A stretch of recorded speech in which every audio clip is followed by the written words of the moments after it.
Welcome to Abby Betts.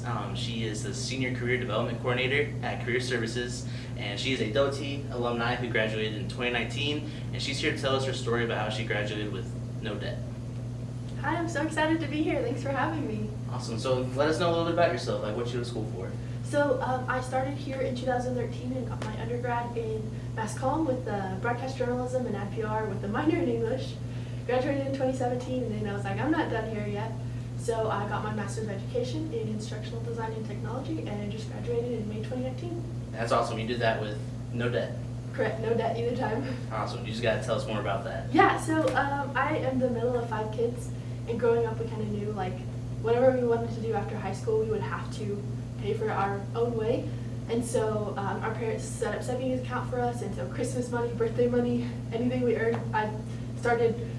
My first job was brushing a dog daily for 50 cents a day, and so started that pretty young, but then real job started in high school, and I cleaned my church weekly, and so earned some money from that, saved that up, and then I started college, and I was very blessed in high school.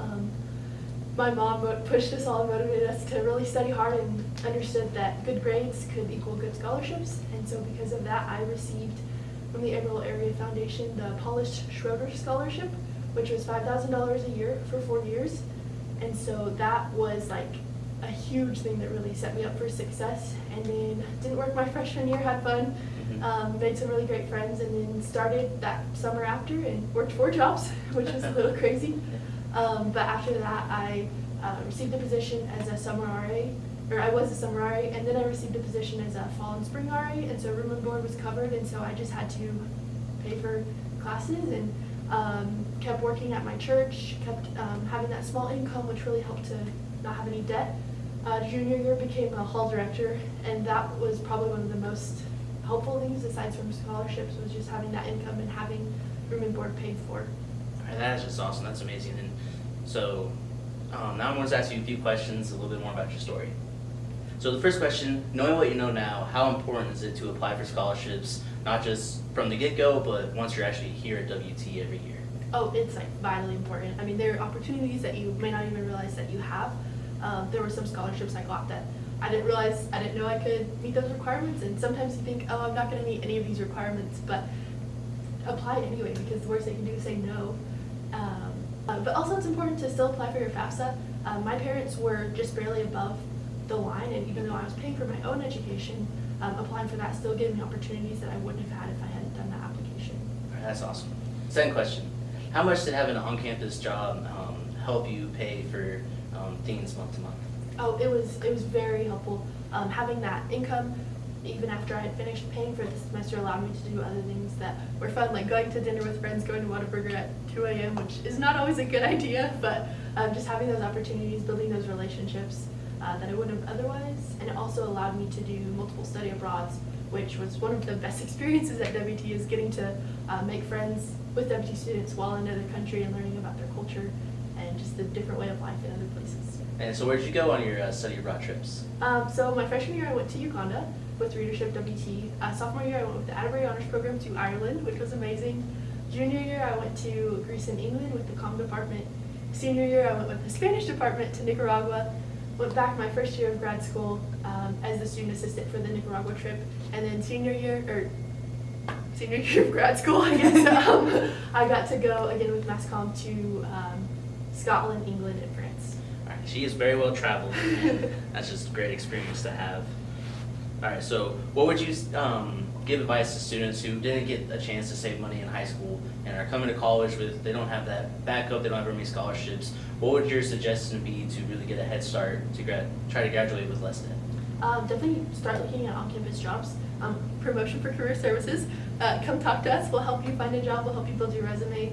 That on-campus job can really set you up for success. Even if you're only working 5 to 10 hours a week, it can still just help you chip away at that cost for your school. I also would say don't be afraid of doing dirty jobs. Like if you know someone needs you to go rake a lawn or clean out their gutter, like accept that, I might have to do a little dirty job for a few hours a week, but it's going to help me get out of here debt-free and have less stress later in life.